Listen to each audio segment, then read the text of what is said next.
E aí, gente? Beleza. Tudo sussa na montanha. Hoje a gente vai mergulhar de cabeça, junto com Maria, nas leis de Campinas, para entender como a cidade está cuidando do meio ambiente. A gente recebeu um material completinho de um de vocês e vamos destrinchar tudo aqui para ficar facinho de entender, sem aquela dor de cabeça de tanta lei, né? É isso aí. A gente vai dar uma olhada em como Campinas fiscaliza as atividades que impactam, né, o meio ambiente da cidade, como usam os recursos naturais, para ficar todo mundo por dentro do que pode e não pode, o que a lei permite, o que é proibido. Isso. Para começar, Maria, me fala uma coisa. Quem são os responsáveis por colocar ordem na casa? Quem são os fiscais que estão de olho no meio ambiente em Pelo Campinas? que eu vi aqui no material, quem está na linha de frente é a turma da Secretaria Municipal do Verde, Meio Ambiente e Desenvolvimento Sustentável. Nossa, que nome comprido. É, né? Mas pode chamar de SVDS, que fica mais fácil. Boa. A SVDS, então. E se a coisa ficar mais séria, tipo precisar da ajuda do Estado ou até do governo federal, como é que funciona? Aí eles podem unir forças com os órgãos estaduais e federais, seguindo a Lei Complementar Federal número 140 de 2011. É como se fosse um trabalho em equipe para proteger o meio ambiente. E tem um detalhe: se tiver uma fiscalização em conjunto, quem manda é o órgão que deu a licença ambiental para não ter confusão, sabe? Ah, entendi. Tipo, se a licença foi dada pelo Estado, o fiscal do Estado tem a palavra final. Isso mesmo. É para evitar que cada um decida de um jeito, sabe? Unifica as decisões e deixa tudo mais organizado. Inteligente. E o que esses fiscais da SVDS fazem no dia a dia? Não é só sair multando todo mundo, né? Não, não. O trabalho deles é bem mais amplo. Eles visitam áreas urbanas e rurais, tipo matas, córregos, para ver como as coisas estão. Entendem, observam a vegetação, a fauna, vão atrás também de quem está poluindo, seja indústria, desmatamento, áreas de preservação, queimadas. Nossa, é muita coisa. E depois que eles acham algum problema, qual é o próximo passo? Aí, dependendo do que eles encontram, né, eles podem aplicar as punições que a lei prevê. Fazem relatórios técnicos detalhados explicando a situação e sugerindo as penalidades. E sabe o que mais? Eles atendem denúncias pelo 156, reclamações da população, pedidos de informação de outros órgãos públicos, tipo o Ministério Público. A galera de Campinas pode e deve participar da fiscalização. Se vier algo errado, é só denunciar. Com certeza, a participação de todos é muito importante. E não para por aí.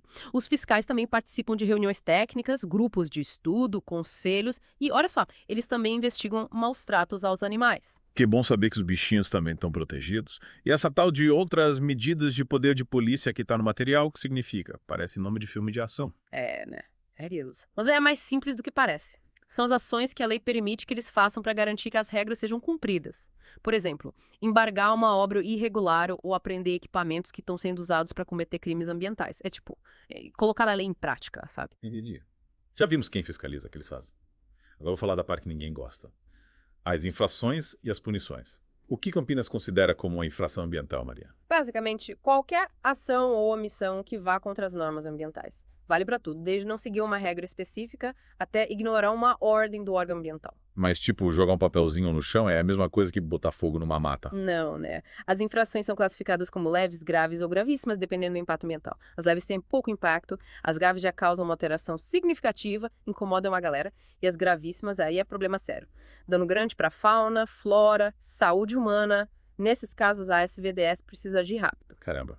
E as punições? O que acontece com quem comete cada tipo de infração? Varia bastante. Vai de advertência para quem comete infrações leves, até multas que podem chegar a 80 mil fixa à unidade fiscal de Campinas. Taxi foi fazer máscara. Intensa. Não bota. E quanto é isso em dinheiro? Olha, em 2023, cada UFIC valia R$ 4,21. Faz as contas. Além da multa, podem rolar interdição da atividade, embargo da obra, demolição, apreensão de animais, produtos e equipamentos. Eita! A coisa fica feia para quem não respeita a lei, hein? Essas punições podem ser aplicadas todas juntas. Em alguns casos, sim. A lei permite a aplicação conjunta de várias penalidades, dependendo da gravidade. Mas advertência e multa não podem vir juntas. E para conseguir novas licenças ambientais, a pessoa precisa quitar as multas e resolver as pendências ambientais. E falando em multas, me explica uma coisa. Esses atenuantes e agravantes, como eles influenciam na hora de definir a multa? É o seguinte: a lei considera algumas situações que podem diminuir ou aumentar a punição.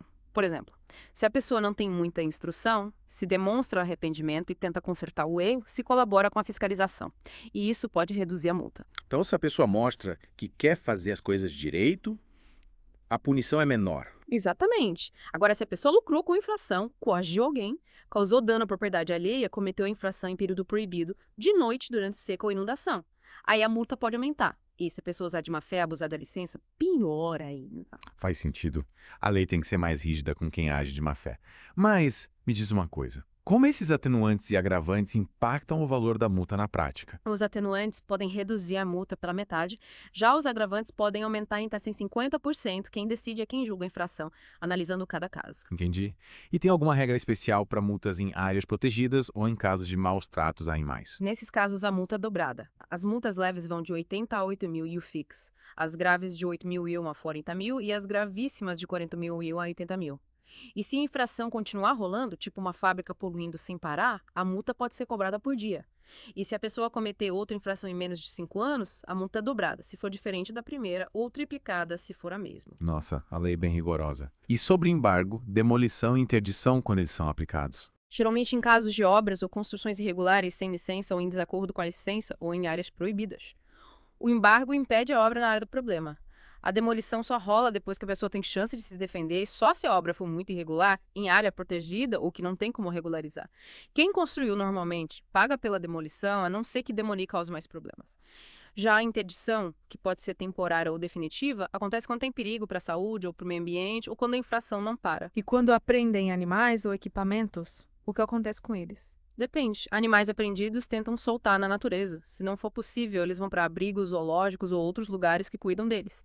Produtos perecíveis podem ser doados e os não perecíveis podem ser destruídos ou doados para universidades, escolas, para fins de pesquisa e estudo.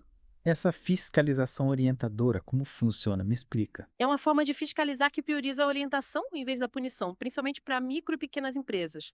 A ideia é que, antes de multar, os fiscais orientam e dão um prazo para a empresa se regularizar.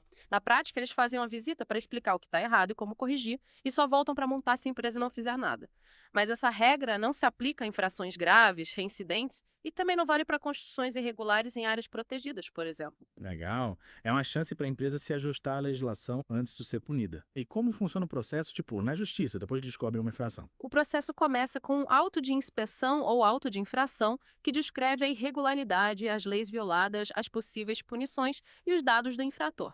As notificações saem no Diário Oficial, mas também podem ser feitas pessoalmente ou por carta registrada. O prazo para investigar e punir a infração é de 5 anos. Quem foi autuado pode se defender na Junta Administrativa de Recursos, aí já é a ARRA, e se não concordar com a decisão, pode recorrer ao secretário da SVDS. E se alguém precisar comprovar que está tudo certo com o meio ambiente? Tem algum documento para isso? Tem sim. A certidão ambiental. É gratuita. Atesta se existe ou não processo de infração ambiental. Vale por 90 dias. A Coordenadoria de Fiscalização Ambiental emite esse documento. Puxa, Maria, quanta informação importante. Agora a gente está craque em fiscalização ambiental Campinas? Pois é, descobrimos quem fiscaliza, o que eles fazem, os tipos de infração, as punições, o que pode diminuir ou aumentar a multa e como funciona o processo. Entender essas regras é essencial para cuidar do nosso meio ambiente. Verdade. E para você que está em casa, fica a pergunta. O que mais na sua cidade merece uma investigação? O que te deixa curioso sobre o meio ambiente? Fica aí a reflexão. Até a próxima imersão.